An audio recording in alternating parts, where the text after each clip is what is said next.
जिस तरह संसार में लोग अपनी अपनी सोच के अनुसार जीवन के लिए अनेक लक्ष्य निर्धारित करते हैं कि मुझे जीवन में क्या करना है, क्या बनना है, किस तरह से मुझे जीवन जीना है, मुझे जीवन में क्या प्राप्त करना है।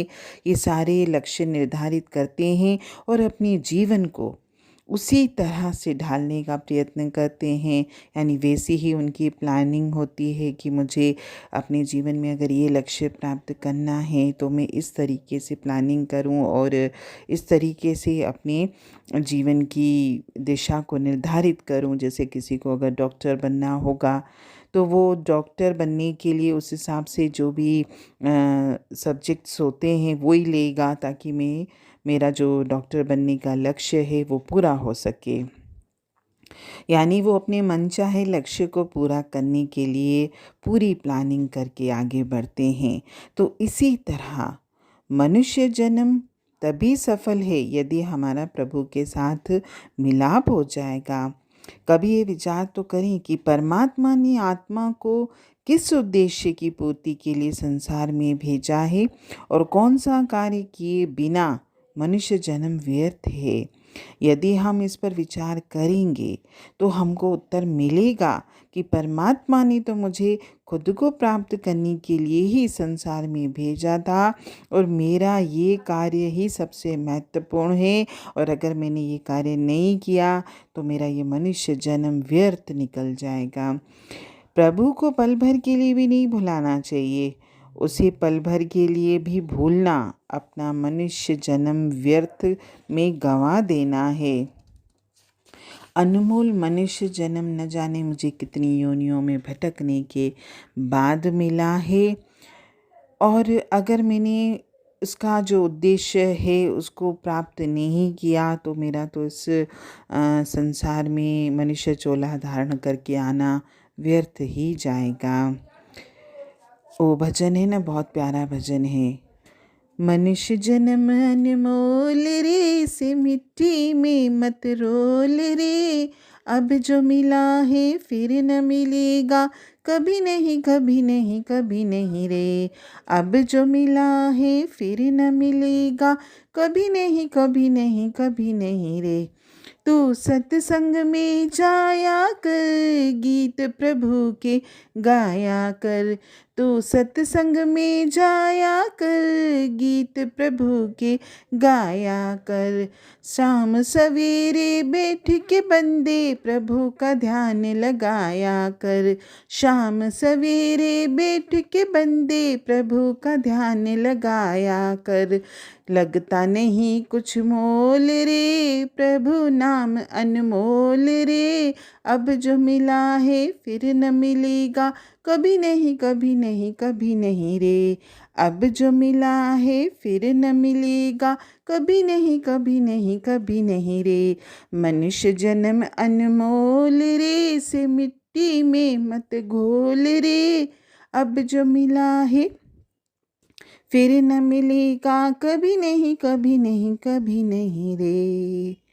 मनुष्य जन्म परमात्मा की भक्ति के द्वारा परमात्मा से मिलाप करने के लिए मिला वरदान है, और जो लोग इस वरदान का, इस सुनहरे अवसर का लाभ उठाते हैं और परमात्मा की भक्ति में लग जाते हैं, वे भवसागर से पार हो जाते हैं।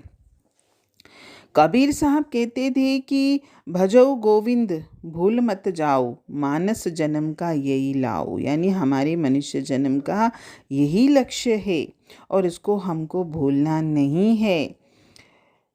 कभी कभी बड़ा आश्चर्य होता है कि उस सर्वव्यापक परमात्मा जिसने मुझे जीवन दिया है, जिसने मुझे इस संसार में भेजा है, उसको ही मैंने भुला दिया। कितनी दुख की बात है।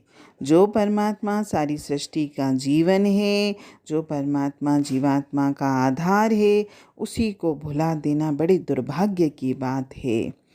इस जगत के कण कण में, पत्ते पत्ते में रमे हुए कर्ता को भुला देने से बढ़कर दुख और क्या हो सकता है। हमें अपनी स्थिति पर दुख और अफसोस प्रकट करना चाहिए कि हमने माया मोह के वश में होकर सब सुखों के दाता, सर्वव्यापी परमात्मा को विसार दिया है, और इससे बड़ी अज्ञानता और क्या हो सकती है।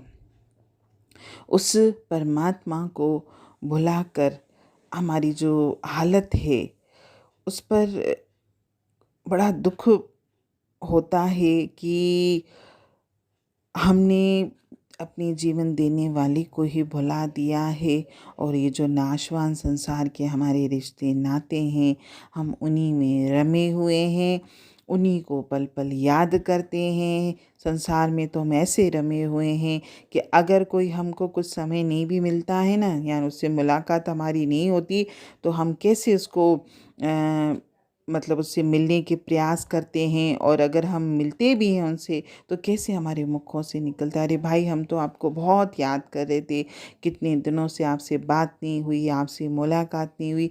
कभी परमात्मा के लिए हमारे मुख से ये शब्द निकलता है?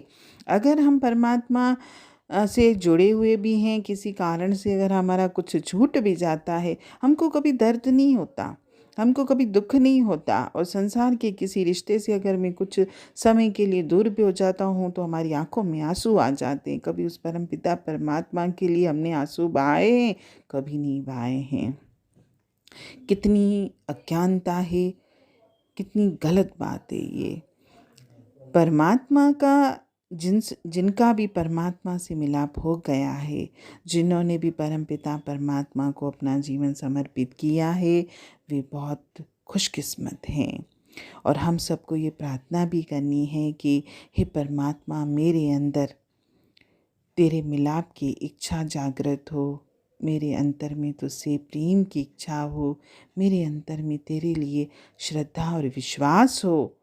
परमात्मा, मैं तेरे चरणों की शरण लूँ, और मुझे ऐसे लोगों से मिलवा ताकि जिनसे मिलकर मुझे तेरी याद आए। हरि ओम।